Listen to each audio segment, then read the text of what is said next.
Hello friends, welcome back to my channel. And if you are new to my channel, please subscribe and hit that bell icon so that whenever I come with a new video, you will be the first one to get a notification. And I'll be needing support from you people to grow this channel and to spread the knowledge across. So without wasting much of the time, let's get to our topic today. So our topic today is job abroad. Many of us, we are seeking job abroad. Many of us, we are looking for jobs in Europe, in USA, in Canada, in Middle East.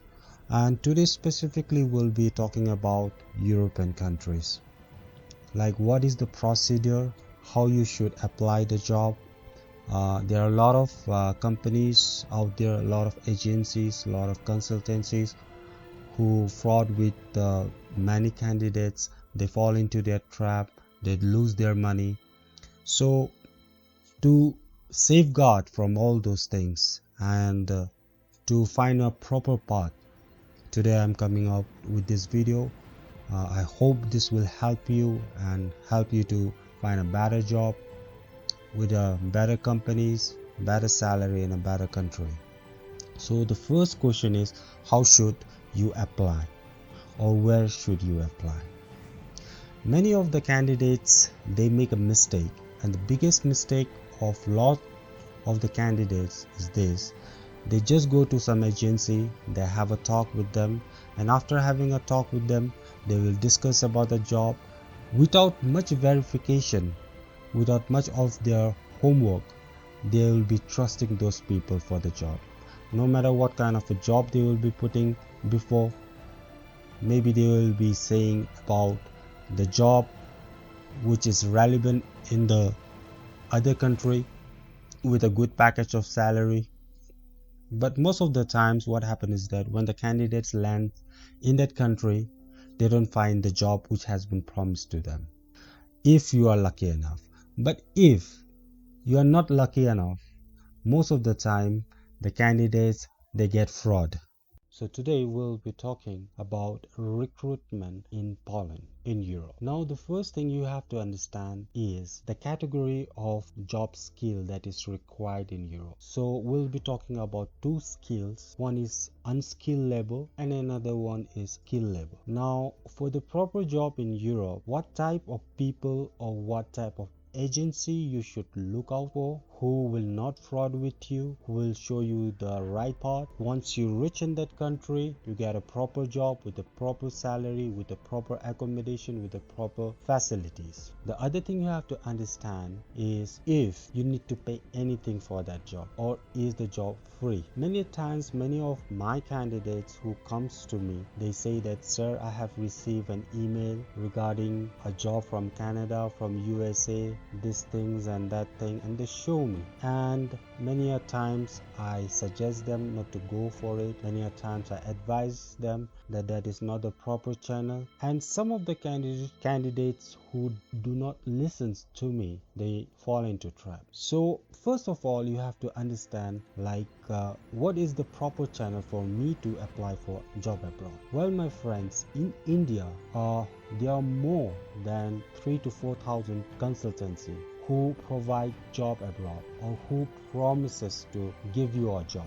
But in total India, it is only around 16, that is 16 numbers of company who are authorized by the Ministry of External Affairs to send the candidates abroad with a proper channel. It's a shocking thing. Many of the candidates, they don't know. So a company who is recruiting manpower to abroad, they should obtain or have a license from Ministry of External Affairs of India to send you to abroad for any kind of placement job. They are the only people who are authorized by government to give manpower to other countries. So the first thing you have to understand is whether a company is registered, it has a license, or whether its license is renewed, if it is already on the process, is recruiting the people, whether the license is valid to send the people abroad. Now, when you go through a license holder company, you will never get fraud. Why? Because the thing is, any company who has been authorized by the Ministry of External Affairs, who has been given the license by the government, they need to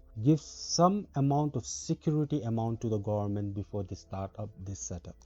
And any problem relating to the candidate and with their job, they can make a direct complaint to the POE of the certain states that is applicable to their region. So the first thing now we understand is that the company should be registered with the central government, that is Ministry of External Affairs. Now, as I told you, there are two categories of labor jobs that is available in Poland, which mostly from India they recruit the human power for. So when we are looking at skilled labor, what does skilled labor means? Well, skilled labors is a sections of people or a sections of candidates who are qualified for the particular job which is assigned to. Let's say suppose a candidate, he has done his masters in business administration, or let's say he has completed his hospitality management. Now a candidate who has already completed his hospitality management can apply for a skilled labor in the same category in the same country. It may be in any European countries who are giving the vacancies for the same. And there are a lot of candidates who are not skilled laborers. Maybe they have not done their management. So some candidates they may have just passed class 10, they have just done their class 12, or some may be graduate, general, or even major. So this kind or this category of candidates, they can apply for unskilled labor. So unskilled labor mostly comprises of factory job. There are different sections of factory jobs, like there are plastic factories, there are chicken factories, there are medicines, there are warehouse, there are metal factories. So there are a lot of factories who are hiring people for unskilled labor. Now, unskilled labor doesn't mean that you don't require a skill in certain area to work. Definitely you require a skill. So most of the company or the agency who are authorized by the government, this company, before they send the candidate to abroad, what they do is that they give a proper training here in India, which may comprise from 10 to 15 days. Or some of the companies who are hiring the candidates in abroad will give the training to the candidates once they reach there. So there are two ways to get the training. So it is only after you are trained in the skill that you have applied for, then you can work the particular job. So you have to understand that. Now the other thing, what you have to understand is regarding the procedure, how long it takes. Whenever you are applying for abroad jobs, please remember that abroad job, it takes time in a proper channel. Nobody can send you in a week or two. Please remember that the work permit visa for Poland in Europe is called D visa. So D visa means work permit visa. Now the steps and the procedures that needs to be followed to apply for D visa. Now, the first procedure is you need to find a good consultancy, a consultancy who are registered with Ministry of External Affairs. The other thing, after you find a good consultancy, the proper consultancy or the right consultancy, then you go there and fix a meeting with the executive or the staff member of that particular agency. Then you need to have a talk with them, explain them what kind and what category of job you are looking for, what kind of job you are comfortable with. Taking into consideration about your willingness to work for particular section, these people will give you an advice what kind of jobs are suited with. After that, they will be asking for documents that will be required for processing for further. Let's say if you are applying for any job category for unskilled labor in Poland, then you need to submit all your documents like your identity card, your highest qualification documents, and you'll be requiring to submit your photos. So these are the first step essential documents that will be required to process for your work. Once your work is submitted to the company, then company will forward your documents to the related company. Now there are two options that is given by the company, that is the company who is going to hire you from Poland, that company may take your interview or may not take interview. Now that depends. Many a times they do take interview, and many a times they don't take interview. They just process on your CV.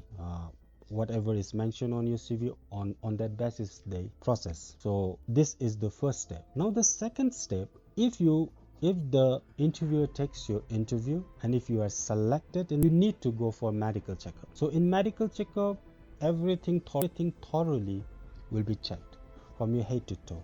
So your LFT, your RFT, whether you have any HIV or not, whether you have any history of tuberculosis or not, whether you have any other sickness and ailments like cancer or any other related disease that can affect in a long run or even in a short run. So once you are medically fit, then the main process comes, the process for work permit. So they will be sending, the company itself will be forwarding your documents for work permit. So usually for work permit it takes around 2.5 to 3 months time. This is the maximum period of time that a company requires to send you the work permit from Poland to India. And this work permit is given by the governor of the province of Poland. So it is not sanctioned by some company who is going to hire you. So after you receive the work permit, then there are certain other things that you need to follow, you need to do. That is, you need to go for training, which the company has already you need to go for the training which the company will be providing you in India for skill. And after your training, then you will be going forward for embassy that will be in New Delhi or Mumbai, depending upon the states in India. Now, before you go for embassy, most of the companies, they give training how to face the interviews. Now, after your embassy date is out, you will be going forward to embassy and you will be facing the interview one-on-one. And if everything is all right, if you work accordingly or if you speak accordingly, whatever has been taught to you, then you will get the visa. Most of the times, or let's say in certain times, mostly candidates, they get rejected due to because they don't provide a clear answer to the counselor. So this may be the cause, and because of that the visa get cancelled. But then again, the counselor or the embassy will giving you another chance to reappeal, or you can reapply for the visa interview. So maximum times is around 5 to 6 times that you can apply for re-interview, and mostly after 1 or 2 attempts, few of the candidates, not most of the candidates, few of the candidates, after 1 or 2 attempts, after they get their visa rejected, they do get the visa. So it's not so difficult. Okay, now you have to understand, in this whole process there is money involved. Yes, definitely there is money involved, because you see, there is nothing that comes for free, and no agency, no recruiter or no company, I'm talking only about the consultancy and the company who are registered with the Ministry of External Affairs. I'm not talking about all those agencies, or you can say agents, okay, who have actually no rights to send any candidates to abroad. Okay, so this consultancy, they will be charging you money. It will be depending upon the country, and the company will never ask you to give the payment at one shot. The first procedure, when you are starting your process, nothing is charged. It is only after your medical, that you get through your medical, you are fit in your medical, then you need to pay around certain security amount which the company will be asking. But please remember this, once you pay that amount, the company who is taking money from you needs to provide you an undertaking from the court. and the undertaking needs to be notarized by the magistrate of that particular state. Now, if it is not notarized and if you are paying the amount in some kind of a verbal conversation because you believe that person, then that is totally faulty. So that is your mistake. Please remember that whenever you are paying certain amount of money, no matter how much it is, the company who is asking you as a security deposit, they need to provide you an undertaking. So once they provide an undertaking from the court that this much amount of money has been paid by you to the company for processing the work permit. Now, after that, the second procedure is, as I told you, is for work permit. So it takes around 2 to 3 months, and once the work permit comes, then the other procedures follows, like your training, your skill training, embassy. Now, one question comes in your mind. Suppose you don't get a visa. Suppose you attempt 4-5 times and you don't get a visa. What you'll do? What will happen to your money? Well, in this scenario, most of the company, and as I told you, the company who are registered with the Ministry of External Affairs, this company, they will be refunding you back the amount, deducting only the cost of the work permit. Even after your visa, suppose you get the visa from Poland embassy in Delhi, and now you need to fly, there will be total documentation that will be done. Please understand that the undertaking will be taken from your parents, the undertaking will be taken from you, okay, and everything will be provided to you before you leave for that particular country. Your accommodation letter will be with you, so once you reach there, you will be going directly to that accommodation. Your medical papers will be given to you, your work permit will be given to you. So almost all the documentation work will be done from India. Nothing is going to happen there, okay? And please understand, the accommodation, whatever is provided in Poland by the employer, the accommodation is always free. But please remember, there are media charges, that is water, electricity and gas. For that you need to pay, and that will come around in Indian currency around 3,000 to 3,500 per month. So that deduction will be done. Apart from that, if your accommodation and the working place is far, company will be providing you with transportation. If it is nearby, it's walkable distance, then they won't be providing you with any transportation. Okay, so this is how the process works. Now the main important thing what we have to understand here is, once you get the job in Poland, once you get a job in Europe, what is the benefit? Basically, when we are leaving our country, when we are going to abroad, we always look for benefits.